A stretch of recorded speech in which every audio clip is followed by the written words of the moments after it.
ప్రతి ఒక్కరి జీవితంలో ఒక ఫ్రెండ్ ఉంటుంది. అది మహా తెలివైంది కావచ్చు, అల్లరిది కావచ్చు. నాకున్న ఫ్రెండు తెలివైందో, అల్లరి పిల్లో, చిన్న పిల్లల మనస్తత్వం అస్సలర్థం కాదు కానీ, నాకొక చిన్న సందేశం మాత్రం ఇచ్చింది. ఏంటి అంటారా? అప్పుడప్పుడు మా ఇంటికొచ్చి నా దగ్గర బియ్యం ఉన్నాయి తీసుకెళ్తూ ఉంటుంది. ఎందుకే బియ్యం తీసుకెళ్తావు? నువ్వు కొంటున్నావు కదా! అంటే, నేను కొన్న బియ్యానికి, మీ పొలంలో పండిన బియ్యానికి చాలా తేడా ఉంటుంది కదే! అని చెప్పి తీసుకెళ్తూ ఉంటుంది. దానికి దీనికి డిఫరెంట్ ఏంటి అని అడిగాను. కొన్న బియ్యంలో ఎన్నో మందులేసి ఆ బియ్యం పండిస్తారు.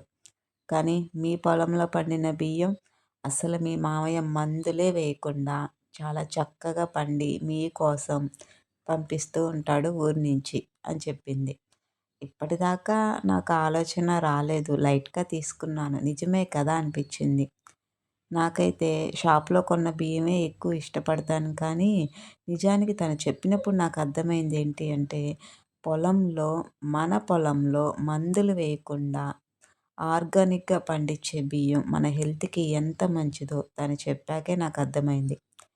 మా మామయ్య అస్సలు మందులే వేయకుండా మా కోసం మంచిగా బియ్యం పండించి మరీ పంపిస్తాడు. తినండమ్మా ఆరోగ్యానికి చాలా మంచిది. బయట బియ్యం అస్సలు కొనొద్దు అని చెప్పి మరీ పంపిస్తుంటాడు. నేను అప్పుడప్పుడు బిర్యానీకి బాస్మతి బియ్యం అలా కొంటూనే ఉంటాను. కానీ ఇలా రైస్‌కి అన్నం తినేటప్పుడు మాత్రం నేను ఈ పొలం బియ్యమే వాడుతాను. ఎందుకంటే మన పిల్లలకి, పెద్దవాళ్ళకి చాలా మంచిది ఈ పొలంలో పండిన బియ్యం. మందులే వేయకుండా పండిన బియ్యం ఇంకా మంచిది. ఐయామ్ సో లక్కీ కదా ఫ్రెండ్స్! నాకొక ఆలోచనొచ్చింది. మీకెవరికైనా కావాలా ఈ బియ్యం? Contact me.